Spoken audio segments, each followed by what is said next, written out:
La confiance des investisseurs se gagne dans la durée et passe par une communication continue qui doit s'intensifier dans les périodes de crise. Aujourd'hui, c'est un contexte de changement très important et moi je pense qu'on est dans une phase de transition à plusieurs niveaux, c'est-à-dire sociétal, économique, technologique. Donc ça crée un grand nombre d'incertitudes. Et il y a eu ce réveil brutal cette année, en fait, de la nécessité de devoir se défendre et du fait que la défense, ça se crée sur une décennie. Il n'y a pas de secteur au monde aujourd'hui qui offre une telle visibilité. Pour voir les grandes tendances, il faut se détacher, faire autre chose et puis revenir calmement. C'est ce que m'a appris 30 ans de gestion, en fait.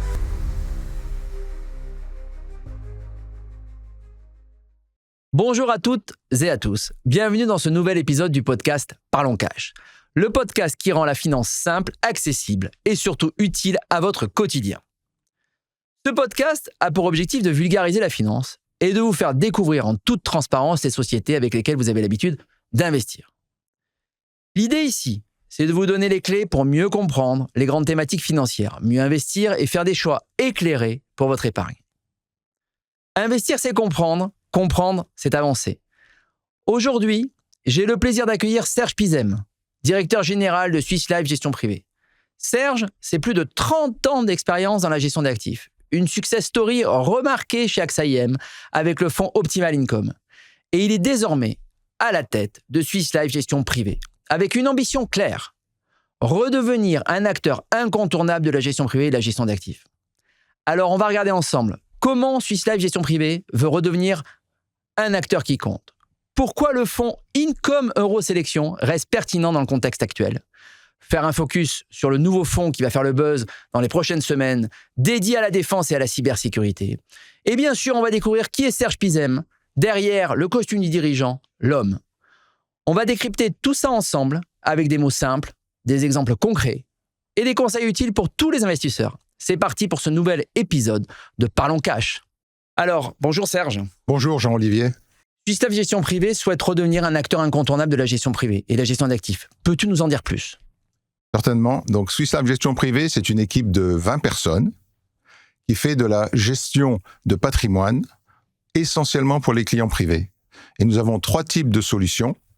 La gestion sous mandat, la gestion profilée avec notre équipe de sélection de fonds externes et une gamme de fonds performants.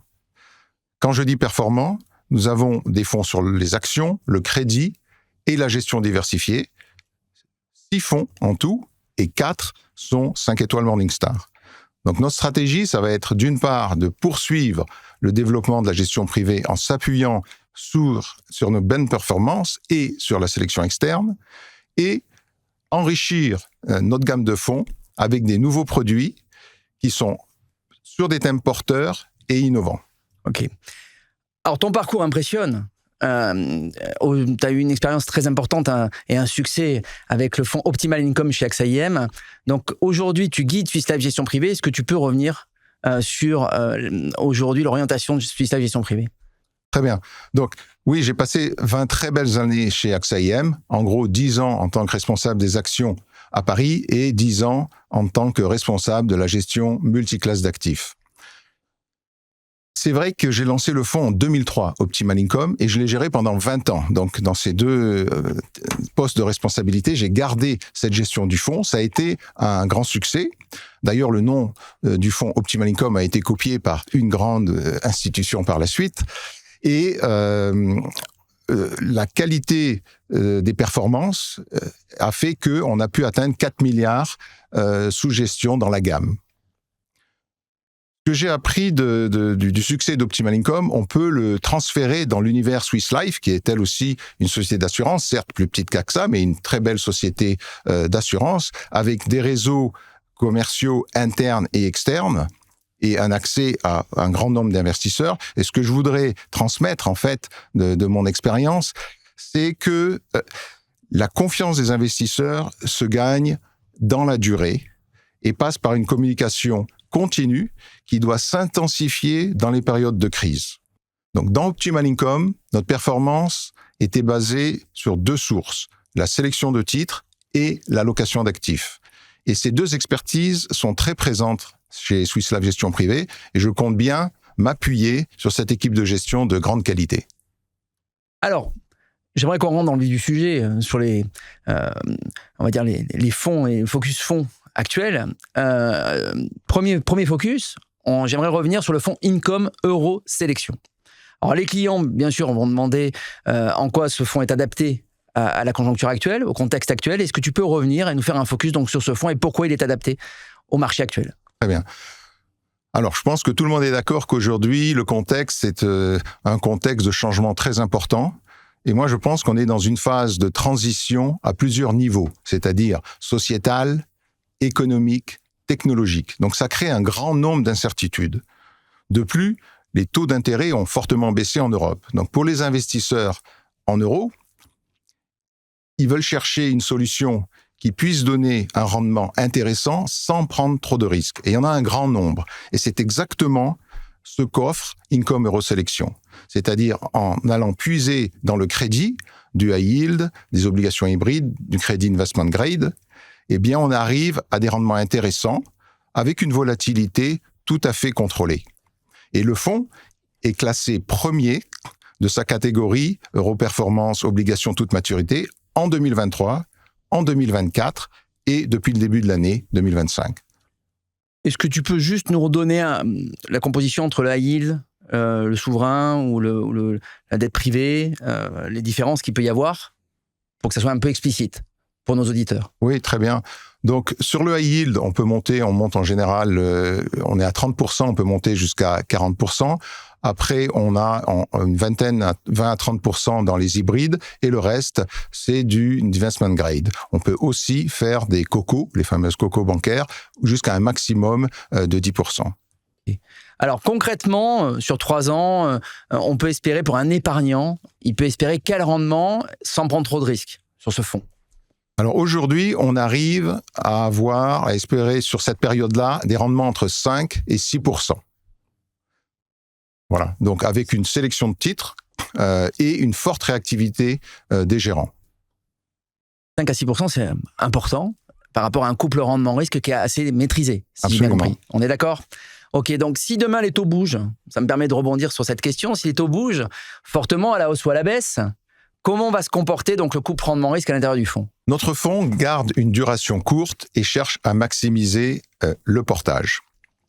Donc, avec une duration courte, si les taux longs montent, le fonds ne sera pas impacté. Par contre, pourquoi on garde une duration courte? Parce qu'on pense que le risque inflationniste n'a pas disparu, même si en Europe, l'inflation a beaucoup diminué. Si les taux se mettaient à baisser fortement, on n'en profiterait que partiellement. Mais c'est un manque à gagner à ce moment-là. Et c'est comme ça qu'on assure la cohérence rendement-risque.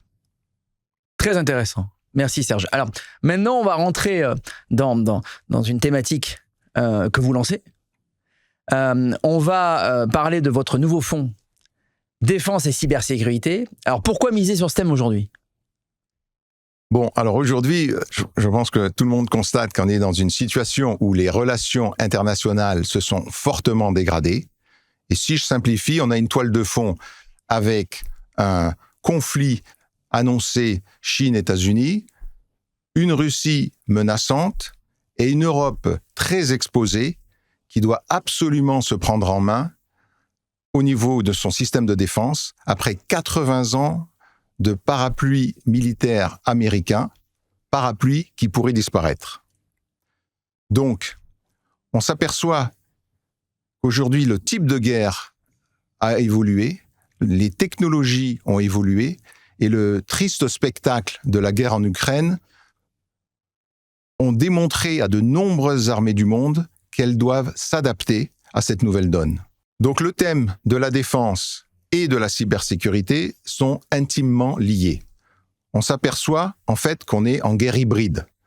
Nos démocraties sont attaquées tous les jours sur les réseaux sociaux par de la désinformation massive. Et en termes de cyberattaques, eh bien, à la fois le secteur public et le secteur privé sont fortement touchés. Donc avec ces deux thèmes, nous avons une visibilité sur une dizaine d'années en termes d'investissement nécessaires. Donc, je dirais qu'aujourd'hui, vous avez le meilleur couple. Vous avez à la fois un combo cybersécurité et défense et un market timing exceptionnel en ce moment. Alors, on voit beaucoup d'ETF fleurir sur cette thématique. Pourquoi un fonds actif fait la différence aujourd'hui? Est-ce que tu peux rentrer dans le vif du sujet et nous faire comprendre concrètement qu'est-ce qui fait la différence par rapport à de la gestion passive? Oui, bien sûr. Donc, nous, on a commencé par créer un univers de 300 valeurs et qui sont pertinentes dans le domaine de la défense ou de la cybersécurité. Et cet univers, c'est un univers dans lequel on va aller puiser nos titres qu'on va mettre en portefeuille. La différence avec un ETF, c'est qu'on va bien sûr regarder la valorisation, ce que ne fait pas un ETF. Donc nous, on va chercher les titres qui ont un fort potentiel de développement. On va regarder avec l'intelligence artificielle les brevets qu'ils ont déposés pour s'assurer de la solidité de l'entreprise.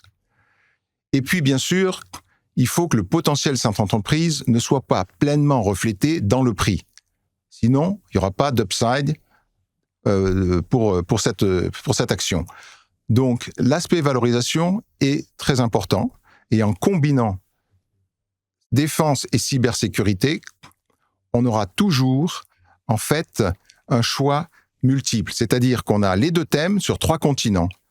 Cybersécurité, défense sur l'Amérique du Nord, sur l'Europe, sur l'Asie. Ça fait 6 paniers dans lesquels on peut choisir. Et ce qui fait que ça nous donne un univers et une profondeur de choix que n'ont pas les ETF. Alors, quand tu parles d'upside, c'est le potentiel d'appréciation de plus-value, hein, on est d'accord? Absolument. C'est ça. Tu peux revenir sur l'upside pour qu'on puisse bien comprendre le détail par rapport à un exemple que tu pourrais donner? Alors, un exemple de titre? Oui. Bon, si je regarde Dassault Aviation, je pense que tout le monde connaît nos fameux Rafales. Le carnet de commandes de Dassault Aviation aujourd'hui, c'est 15 ans de production au rythme actuel de 3 avions par mois. Alors, la société veut monter à 4 avions par mois. Ça va pas se faire aussi facilement que ça. Et elle étudie la possibilité plus tard de monter en cadence. Et pendant ce temps-là, le carnet de commandes, lui, il continue à grandir pour plusieurs raisons. Et une des raisons, c'est que le fameux F-35 américain, quand une armée l'achète, il y a des restrictions d'usage, d'utilisation qu'imposent les Américains. Et donc, de nombreuses armées sont en train de vouloir se diversifier, ce qui bénéficie pleinement à Dassault Aviation. Et nous pensons que ce potentiel de hausse, cette croissance du carnet de commandes à venir n'est pas du tout reflété dans la valorisation du titre Dassault Aviation. L'explication est parfaite. Je pense que tout le monde aura compris. Alors maintenant, j'ai envie de te poser une question que tout le monde là également se pose. C'est est-ce que la défense aujourd'hui, c'est cher? Est-ce que finalement, on n'y arrive pas un peu tard? Et quel est le potentiel d'appréciation aujourd'hui sur ce secteur-là? Alors certes, la défense était absolument pas regardée, était un secteur détesté. Avec la mode de l'ESG, c'était même interdit d'investir dans certaines sociétés. Donc tout ça a beaucoup évolué. Et il y a eu ce réveil brutal cette année, en fait, de la nécessité de devoir se défendre et du fait que la défense, ça se crée sur une décennie. On ne crée pas un système de défense en 3-4 ans. C'est pour ça que je parle de visibilité. Et c'est cette visibilité qui, aujourd'hui, fait qu'il y a encore beaucoup de potentiel. Si je prends le leader allemand, Rheinmetall, leur carnet de commandes, c'est 5 ans de chiffre d'affaires. Et encore une fois, il grossit chaque année. Donc, il n'y a pas de secteur au monde aujourd'hui qui offre une telle visibilité. De plus, les fondamentaux de ces sociétés sont excellents et la croissance attendue des profits de ces entreprises est nettement au-dessus de la moyenne du marché action. Ok, alors maintenant j'ai une question, on va dire d'allocation. Concrètement, tu nous as présenté 2 fonds, Income Eurosélection, le nouveau fonds donc dédié à la cybersécurité et à la défense. Donc pour un client qui aujourd'hui veut combiner ces 2 fonds que tu viens de nous présenter, Income Eurosélection et cybersécurité et défense, quelle est la pondération, on va dire, idéale? Alors, en fonction d'un profil de risque déterminé, mais pour toi, quelle serait l'allocation cible? Alors, chaque client a son profil de risque et je dirais que par rapport à son allocation sur les obligations, moi, je conseillerais 10 à 20% sur income Eurosélection, 10 à 20% de son allocation sur les obligues. Et sur son allocation sur les actions, la même chose, 10 à 20% sur le fonds cyberdéfense, pour être présent sur des thèmes porteurs de longue durée. Ah oui, donc, en conclusion, très clairement, aujourd'hui, le thème de la cybersécurité et de la défense, c'est vraiment un thème très actuel et sur lequel on peut conseiller nos clients d'aller avec une bonne perspective de valorisation à moyen terme. J'en suis convaincu. Très bien. Alors, maintenant, Serge, des questions plus personnelles derrière le dirigeant, l'homme. Donc, aujourd'hui, j'ai une question à te poser. Toi, quand tu investis, est-ce que tu es plutôt prudent, équilibré, audacieux, dynamique? Quel est ton profil de risque personnel? Alors, personnel, je suis plutôt équilibré. D'accord. Voilà. Donc, entre obligations et actions, en fait. Absolument. C'est ça? Oui. Et c'est quoi? C'est 60-40, 50-50? C'est plutôt 60 actions, 40 obligations. D'accord, très intéressant. Bon, avec une grosse partie, pour le coup, cybersécurité et défense. Absolument. Ok. Aujourd'hui, très clairement, quand tu es dans ton temps libre, tu arrives à décrocher des marchés, ou est-ce que tu es vraiment, t'es jamais très loin des marchés et tu es toujours en train de consulter l'ensemble des sites d'information ou qui peuvent te donner, bien sûr, des informations en temps réel? Non, j'essaie vraiment de décrocher parce que je pense que c'est absolument nécessaire de prendre le recul qu'il faut pour bien réfléchir. Parce que sinon, on est toujours happé dans cette espèce de stress permanent de la nouvelle, et en fait, on oublie les grandes tendances. Donc, je pense que pour voir les grandes tendances, il faut se détacher, faire autre chose, et puis revenir calmement c'est ce que m'a appris 30 ans de gestion, en fait. Magnifique. Alors, ça me permet de rebondir sur une question. Alors, ce rêve de trappeur au Canada, on m'en a parlé. Alors, est-ce que c'est toujours d'actualité? Alors, c'est toujours d'actualité, mais ça sera pour après Swiss Life. Par contre, je retourne chaque année au Canada pour m'entraîner. Ah, très bien. Est-ce que tu peux nous en parler un petit peu? C'est quoi ton quotidien au Canada quand tu pars au Canada? Alors, depuis maintenant, donc j'ai la double nationalité canadienne et française. J'ai ma famille, mes frères qui habitent le Canada. Et depuis 30 ans, avec mon frère, on part chasser à l'arc pendant 10 jours dans la forêt, et on fait au printemps notamment de la pêche à la mouche aussi.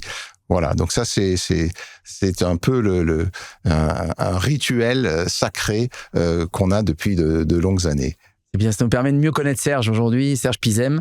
Alors, j'ai une dernière question pour clôturer cet entretien, cet échange. Si aujourd'hui tu devais expliquer à un enfant pourquoi il ne faut pas mettre tous ses œufs dans le même panier, puisque c'est souvent un adage qu'on entend, est-ce que tu pourrais lui expliquer simplement, en quelques mots, pourquoi c'est important de diversifier? Je lui dirais, si tu fais tomber ton panier, tu casses tous tes œufs. C'est le mot de la fin. C'est magnifique. Merci Serge.